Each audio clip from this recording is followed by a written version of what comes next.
গোপালগঞ্জের শিক্ষানবিশ নারী আইনজীবী সাবিহা সুলতানার মাথা ফাটানোর ঘটনায় বিচারক মোহাম্মদ সুজন মিয়াকে প্রত্যাহার করা হয়েছে। ওই বিচারককে দায়িত্বভার বুঝিয়ে দিয়ে আইন, বিচার ও সংসদ বিষয়ক মন্ত্রণালয়ের আইন ও বিচার বিভাগে যোগদানের নির্দেশ দেওয়া হয়। রাষ্ট্রপতির আদেশক্রমে আইন, বিচার ও সংসদ বিষয়ক মন্ত্রণালয়ের উপসচিব AFM গুলজার রহমান স্বাক্ষরিত এক প্রজ্ঞাপনে এই তথ্য জানা গেছে। বিজ্ঞ জেলা দায়রা জজ মহোদয়কে বলতে চাই, এই কুলাঙ্গার বিচারকের তদন্ত সাপেক্ষে সঠিক বিচার দেবেন, আমরা এই প্রত্যাশা করি। প্রজ্ঞাপনে বলা হয়েছে, বাংলাদেশ সুপ্রিম কোর্টের সাথে পরামর্শক্রমে বাংলাদেশ জুডিশিয়াল সার্ভিসের নিম্নবর্ণিত সদস্যকে বর্তমান কর্মস্থল হতে বদলি করে পুনরাদেশ না দেওয়া পর্যন্ত তার নামের পাশে বর্ণিত পদে ও কর্মস্থলে বদলি করা হলো।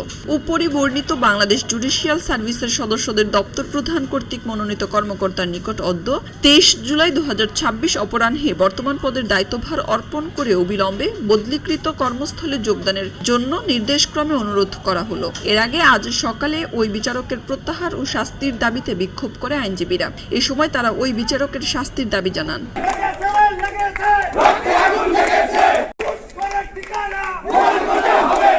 গতকাল দুপুরে গোপালগঞ্জে জুডিশিয়াল ম্যাজিস্ট্রেট আদালত 2-এ কাচের পেপার ওয়েটের আঘাতে আহত হন নারী শিক্ষানবিশ অ্যাডভোকেট সাবিহা সুলতানা।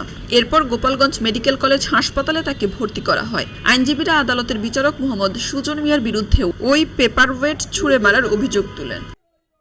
খবরের কাগজ, নিখাত, নির্ভীক, নিরপেক্ষ।